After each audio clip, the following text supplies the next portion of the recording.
Olá, queridos amigos, queridas amigas, que a paz de Cristo esteja com cada um dos irmãos, que o Espírito de Deus possa inundar seus corações, dando-lhes o devido entendimento, sabedoria, e que todos tenham assim um belo dia. Vamos à oração. E hoje, quinta-feira, 25 de setembro de 2025, a lição 13 de hoje, ela tem como título Jesus fez sua tenda com a humanidade.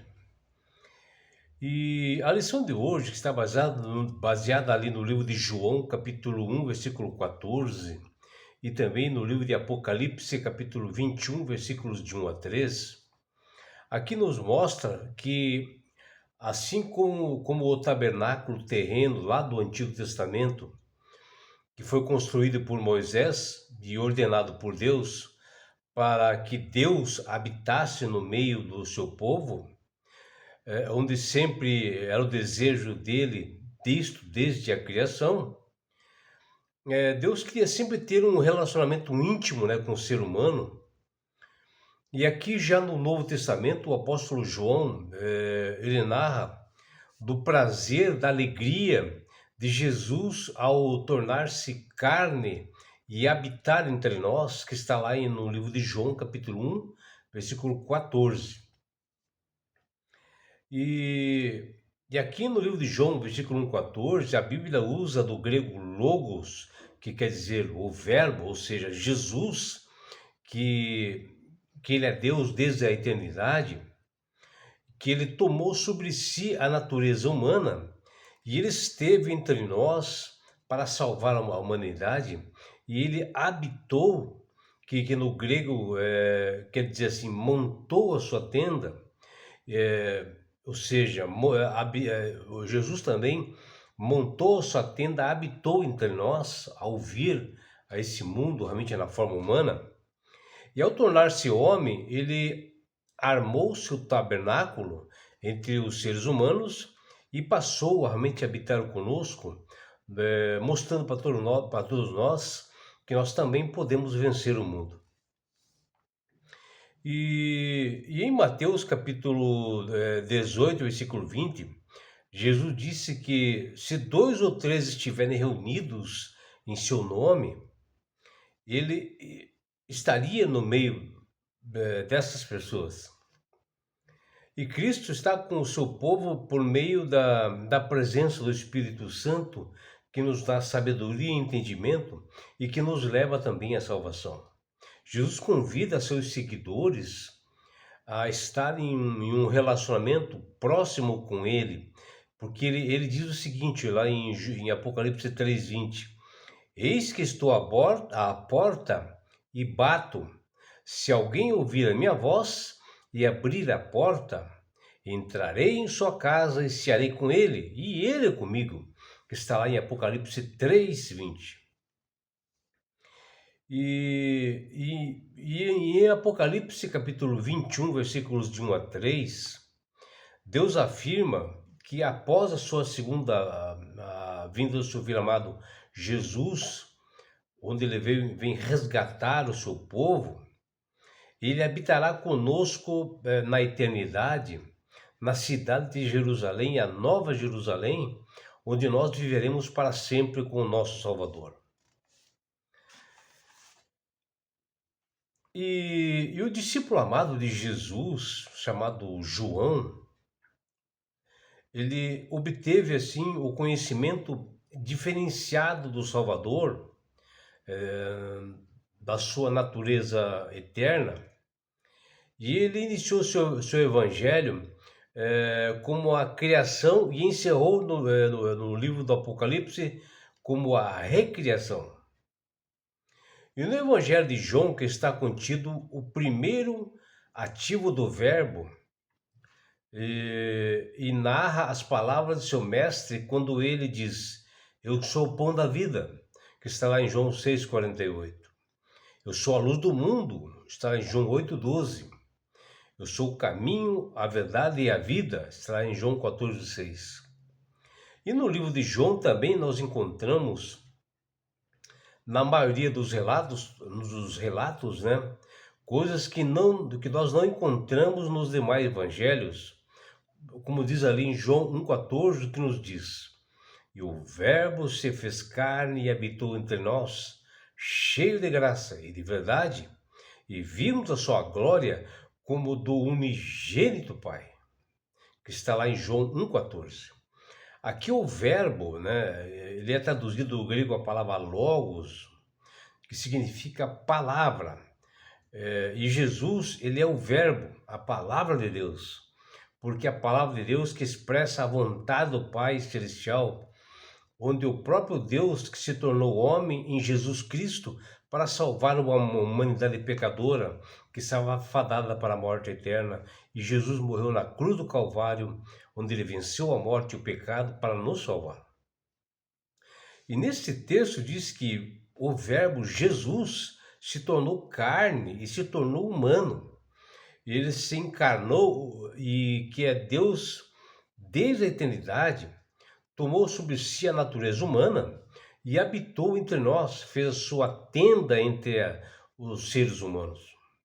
Um mistério que nós estudaremos até a eternidade no aprendizado constante, mesmo após nós irmos para as mansões celestiais, quando nós estivermos com Ele, e que Ele habitará de uma forma concreta, assim, onde Ele mostrará todo o seu poder e autoridade vindo dos céus, quando ele esteve aqui, fez milagres, né? deu ensinamentos mostrando que a salvação vem somente através dele.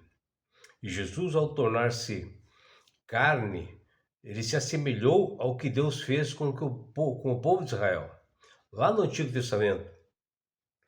Quando ele pediu para que fosse feito um tabernáculo e habitou no meio dos israelitas, lá no Monte Sinai. E também quando ele guiava o povo rumo à terra prometida pelo deserto, onde a presença de Deus era constante, né? Numa nuvem que protegia todo o povo de Israel, assim, para proteger do sol, como o fogo à noite, a presença de Deus era constante. Mas que privilégio, né, meus amigos, de satisfação, o Deus Criador de todas as coisas e eterno, ele vir para esse mundo de pecado, ser um de nós para nos dar a salvação, a vida eterna, mostrando que é realmente o Emmanuel, o Deus conosco, que está lá em Mateus 1,23. E em Mateus 18:20, a Bíblia diz: porque onde estiverem 2 ou 3 reunidos em meu nome, ali eu estarei no meio deles. É o próprio Jesus falando, mencionando que ele estará no nosso meio, e a todo momento que nós invocarmos o seu nome, como assim nós desejarmos e temos esse livre-arbítrio de aceitar a Jesus como Salvador e aceitarmos essa promessa, esse plano de salvação dado por Jesus. E ele estará no meio pelo Espírito Santo. E assim Jesus convida os seus seguidores a estarem intimamente ligados com ele diariamente, né? As pessoas estão ligadas com ele através de um relacionamento próximo. E ele diz: eis que estou à porta e bato. Se alguém ouvir a minha voz e abrir a porta, entrarei em sua casa e cearei com ele e ele comigo. Está lá em Apocalipse 3:20. Por isso que enquanto há graça e perdão, nós devemos permitir que Cristo inunde e tome conta do nosso ser, nos transforme, nos mude a nós, esse caráter ruim que nós temos, e expulse ali de dentro o que impede nós entregarmos a Ele por completo. E por isso que Jesus faz esse convite à salvação, que está lá em João Apocalipse 21, que ele diz: vi novo céu e nova terra, pois o primeiro céu e a primeira terra passaram, e o mar já não existe. Aqui mostra, através do apóstolo João, que ele vê assim na sua visão uma nova terra, uma nova Jerusalém no céu, mostrando que existirá um lugar específico para os salvos após a segunda vinda de Jesus, quando nós lá passaremos 1000 anos nesta nova Jerusalém, e um aprendizado para nós conhecermos as coisas celestiais. E findando esses 1000 anos, será erradicado por completo o pecado de uma vez por todas, quando será eliminado para sempre Satanás e seus anjos e todas as pessoas que resolveram acompanhar a Lúcifer, que ocorrerá naquele grande lago de fogo e enxofre que João fala no Apocalipse 21. E os salvos contemplarão e a recriação da terra e a cidade santa da Nova Jerusalém, que será trasladada aqui para a terra e será estabelecida como a capital do universo. E a Bíblia diz: eis o tabernáculo de Deus com os seres humanos. Deus habitará com eles, e eles serão povos de Deus, e Deus mesmo estará com eles e será o Deus deles, que está em Apocalipse 21, 3.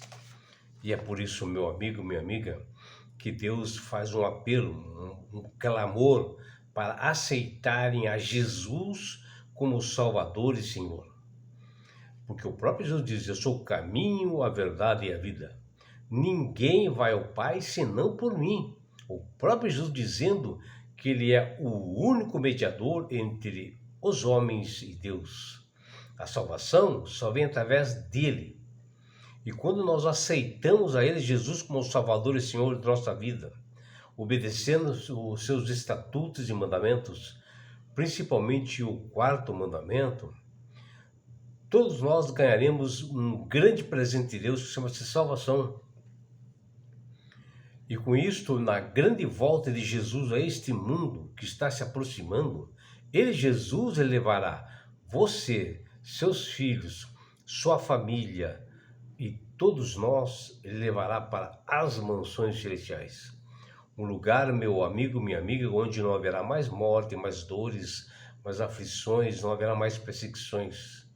Você estará no céu, você poderá abraçar seus entes queridos, você participará da grande bodas do Cordeiro, do casamento, da união do noivo Jesus com a sua noiva, a igreja, que somos nós, numa grande festa.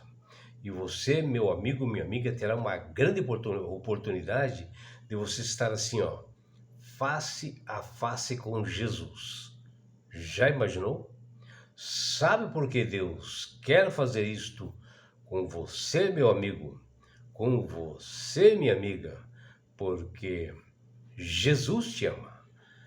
Abraços do seu amigo João Carlos Amorim.